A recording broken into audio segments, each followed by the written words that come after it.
بسم الله الرحمن الرحیم. السلام علیکم ډیر سټوډنټس. نن به خیر موږ په یو بل ټاپک باندې خبر کوو. د ټاپک نوم دی کنسپټس اف جین. ګوره د دې نه مخکې په تېر لیکچر کې موږ دا خبره کړو چې لکه کروموسوم څه شی دی او ډي ان اے. ټیک ده، د هغې په باره کې موږ لږې لږې خبرې کړې دي. نو ګورئ تاسو ته پته ده دا زموږ سره دا خلیه ده، په دې خلیه کې دا نیوکلس دی، په دې نیوکلس کې دا کروموسوم دی. اوس کروموسوم ما تاسو ته ویل دي زموږ چې کومه لکه بیا ورته وګورئ دا زموږ خلیه ده، په دې خلیه کې دا نیوکلس دی او په دې نیوکلس کې دلته کې تھریډ لایک سټرکچر تارونه. ټیک ده، نو دا تھریډ لایک سټرکچر تقریبا اوسطن دا 5 سانتي میټر اوږد تاري، 5 سانتي میټر دا اوږد تاري. نو دا تار نه دی، دا بیا ځان کویل کوي کله چې خلیه تقسیمیږي. اوله په نارمل حالات کې مطلب دا کولاو پراته وي، خو چې که فرض کړه دا خلیه تقسیمیږي نو دا به بیا ځان رالنډوي. دا چې ځان رالنډوي نو دا به داسې شي، دا اوږد تار به دې حالت ته راشي، دا رالنډ شو. د دې نه دا بیا مزید نور هم رالنډېږي. ټیک ده، دا رالنډېږي، دا بیا مزید ښه نور رالنډېږي. دا بیا مطلب چې 1400 نانو میټر ته دا راورسي، 1400 نانو میټر ته دا بیا نور نه لنډېږي. نو دغه ته بیا موږ کروموسوم وایو. ښه جره موږ په کروموسوم باندې پوهېږو. دا کروموسوم دی، دې کې دا ډي ان اے پروت دی، دا ډي ان اے کویل پروت دی. نو د دې نه لکه فرض کړه ما ته دغه تار راایستل دی. ټیک شو، دا دغه تار تللی دی، زه به دا تار دی. نو دلته کې دا ډي ان اے خو ما ته داسې سنګل ښکاري که نه، خو که تاسو مزید زوم کومه داسې دا ډي ان اے دا موږ ته ډبل سټرینډ دی. ډي ان اے همیشه یاد ساتئ دا ډبل سټرینډ دی، داسې دا ټیک ده، داسې ډبل سټرینډ دی. نو دلته کې اوس دا هم یاد ساتئ چې لکه زموږ سره ډي ان اے د چا نه جوړ دی؟ ډي ان اے زموږ سره د 3 کمپوننټ نه جوړ دی. یو پکې پینټوز شوګر، یو پکې فاسفیټ ګروپ او یو پکې زموږ سره یي نایټروجنس بیسز. په دې موږ خبره کړله او بیا به هم پې انشاءالله کوم. نو دلته کې دا چې کوم تار غوندې کې شی دا تاسو ته ښکاري، دا تار او یا دا بل تار، دا د چا نه جوړ دی؟ په دې 3 شیانو کې دا د پینټوز شوګر او د فاسفیټ ګروپ نه جوړ دی. او دلته پکې بیا زموږ سره داسې څه شی نه پراته دي، داسې دې ته موږ نایټروجن بیسز وایو، نایټروجنس بیسز. دا نو دا پکې نایټروجن بیسز دي. نو دا ګوره اوس دا ټوټل دا پکې پراته دي. نو د ډي ان اے یو داسې خاص علاقه، اوس دا یاد ساتئ زه تاسو د جین ډیفینیشن کوم. دا ډي ان اے دی که نو ډي ان اے خو تار دی، ما پکې دا خاص علاقه ځانه شو کړه. نو داسې خاص علاقه چې هغه به تعالی یو کرکټر یو خصوصیت جوړولی شي. کرکټر مطلب دا دی چې کېدای شي دې ځای کې نه ستا د یخطوب کلر کنټرولي، بیا پکې داسې دا بله حصه ده کېدای شي دې ځای کې نه ستا هایټ کنټرولي، بیا پکې بله دا حصه ده کېدای شي دې نه ستا د سترګو رنګ کنټرولي.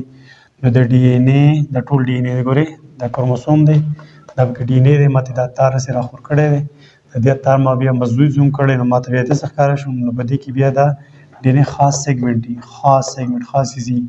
هغه خاص سیګمنټ خاص حصه تعالی څه شي کولی شي؟ یو کرکټر در جوړولی شي، یو خصوصیت جوړولی شي. نو د دې ډي ان اے دغه حصې ته موږ وایو جین. څه شی؟ جین.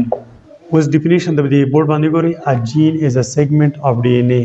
جین زموږ سره د ډي ان اے یو سیګمنټ دی، لکه دا سیګمنټ یا دا سیګمنټ یا دا سیګمنټ داسې مخکې پسې ځه. which is responsible for a specific character. ګوره چې دا علاقه د دې ډي ان اے چې د کوم سپیسیفیک سیګمنټ دی، خاص سیګمنټ دی، نو دا تعالی یو خاص کرکټر کنټرولوي. نو دغې ته موږ جین وایو. دا خو زموږ سره د جین اوس چې کوم ډیفینیشن دی هغه ډیفینیشن دی. خو د دې نه مخکې ګورئ مور او پلار نه جین اوس څه شی دی؟ دا تاسو ته پته ده د کروموسوم یا د ډي ان اے حصه ده که نه، او موږ ته د مور او پلار نه خصوصیت اصل کې څوک راوړي؟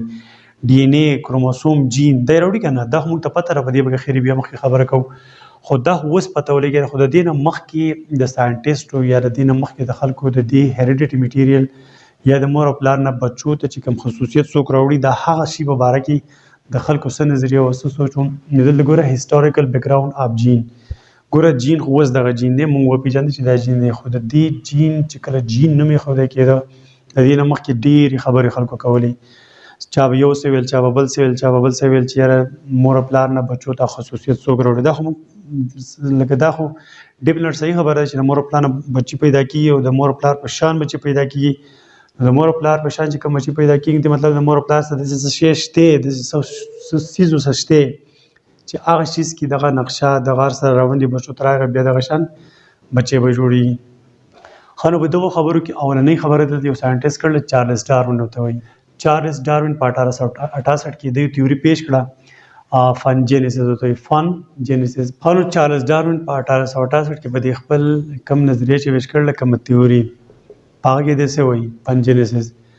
په پنجینیسیس کې د دا خبره کوي چې کوم د مور او پلار نه بچي پیدا کیږي لکه دا پلار دی دا مور دی دا دی بچی دی نو دوی ته چې کوم هیریډیټي یونټس یا مطلب داسې شي چې مور او پلار نه بچو ته خصوصیت راوړي او د هغو په شان بچی پیدا کیږي نو د ده څه سوچ و د چارلز ډاروین دی وایي لکه فرض کړه دا پلار دی ټیک ده دا شو پلار او دا شو دا مادر شو کلیر نو دوی دا وایي چې د دوی په بلډ کې د دوی په وینه کې دا هیریډیټي یونټس چې کوم دي دا سرکولیټ کېږي ګرځي راګرځي لکه فرض کړه دا پلار دی نو دا پکې دی کې دا یونټ شو او دا مور ته په دې کې دا یونټ شو نو دوی بیا دا وایي چې دا راځي او په ګونیټس کې جمع کېږي په څه شي کې ګونیټس کې نو د میل زموږ څه ګونیټس څه شی دی ټیسټس دی که نه او د فیمیل ګونیټس څه شی دی اووریز نو دوی وایي دا په دې اووریز او په دې ټیسټس کې جمع کېږي بیا چې کله دوی میلاو شي نو دا یونټس په بلډ کې ودي ګونیټس ته راغله ټیک ده دا چې بیا کله میلاو شو دا یونټس او دا یونټس میلاو شو د په رزلټ کې بل ماشوم پیدا کیږي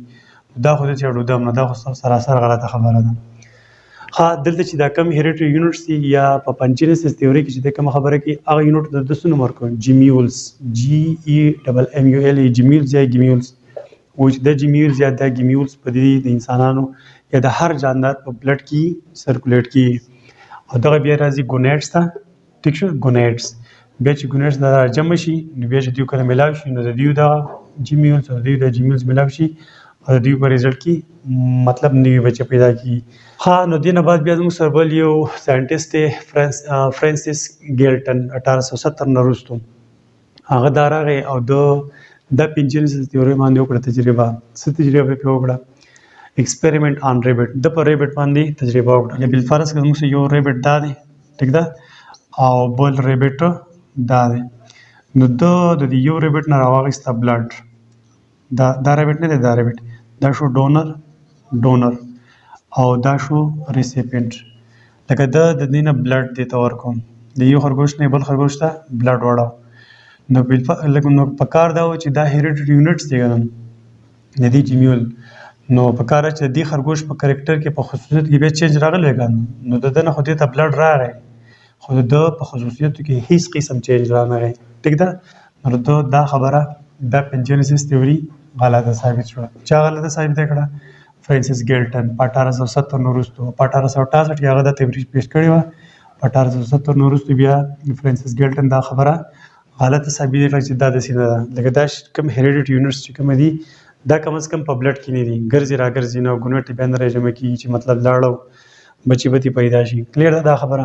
د دې نه بعد بیا یو ساینټیست راغی بل دا اصل کې ایچ یو جی او دا یوګو ډي ویریس ویل کېږي یوګو ډي ویریس په 1890 کې دی راغی په 1890 کې دی دا وایي په 1890 کې دا پنجینیسیس ته کې دی فینجینیسیس دا پنجینیسیس ته کې د کانوټ کوشش دا پنجین تا فینجین بس دا کار وکړو لکه دا ټرمینالوجي نه دا فینجینیسیس دا یې څه ته واړېله دا یې واړېله فینجین ته فینجین بس دا خبره ختم یو کې ډي ویریس چلو کو دې چارلز ډاروین چې کوم تیوري یا پنجینیسیس دا کوم ټرم چې دا کوم لفظ چې دی دا کنورټ په څه شي ته پنجین ته دا خبره ختم. د دې نه بعد بیا دلته کې بیا وروسته یو بل ساینټیست راغی ویلهم جانسن یو داسې ساینټیست و چې هغه بیا دې پنجینیسیس دې پنجین ته د جین نوم ورکړ نو دا پنجین بیا څه ته کنورټ شو دا بیا کنورټ شو جین ته کلیر ده خبره.